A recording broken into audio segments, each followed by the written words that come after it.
Бишкек шаарындагы балдар ойночу жайда болгон чыр-чатак эл аралык деңгээлге чыгып кетти. Magic City балдар ойночу жайынын администраторунун орус тилинде сүйлөйсүң деп калькулятор менен урду деген көрсөтмөсүнөн башка эч кандай далил жок. Бирок бул окуяны ар ким өз пайдасына колдонууда. Орусиянын ЛДПР партиясынын лидери Владимир Жириновский Кыргызстандын элчилигинин алдына митинг уюштуруп, биздин эң жаралуу болгон миграция маселесин кабыргасынан койду. Одному русскому дали по морде, 10 тысяч киргизов на родину. Бир орусту тумшкордубу 10 000 кыргызды мекенине айдаш керек. Жумушу дагы акчасы дагы жок калат.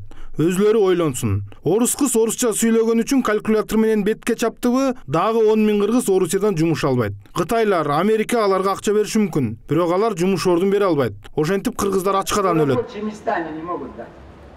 И Киргизия погибнет от голода. Мындан сырткары Владимир Жириновский Кыргызстан менен экономикалык алакаларды токтотуп, Орусиянын Кыргызстандагы элчисин чакыртып алуу талаптарын койду. Орус саясатчысынын мындай билдирүүлөрү тууралуу коомчулукта ар түрдүү пикирлер айтылып, белгилүү инсандар Жириновскийге жооп кайтарганга үлгүрүштү.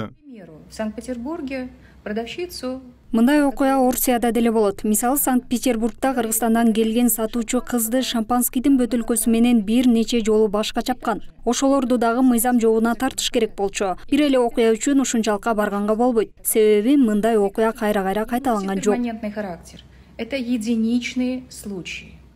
Владимир Жириновскийдин курч билдирүүлөрүнө карата пикир билдиргендер көп болду. Бирок эң так аныктама Борбор Азия боюнча эксперт Аркадий Дубнов тарабынан айтылды. Албетте бул жерде саясий боюк басымдуулук кылат. Орусияда бир айдан кийин Думага жана парламенттик шайлоолор болорун унутпашыбыз керек. Андыктан максатына оңой жетүүнү көздөгөндөр жана өзүн башкаларга эстетүүнү каалагандар жанданып баштады. Бул ксенофобиялык маанайда жүргөн эмгек мигранттарына каршы болгон улуу державага болгон сагынычы бар орусиялыктардын добушун алуу үчүн болгон күрөш. Жириновский менен Володиндин айткандарын маргиналдардын сөзүнө теңейм жана бул популисттик, примитивдик билдирүү. Алар шайлоочу деп аталган ошол классты түзүп, ага таянууда.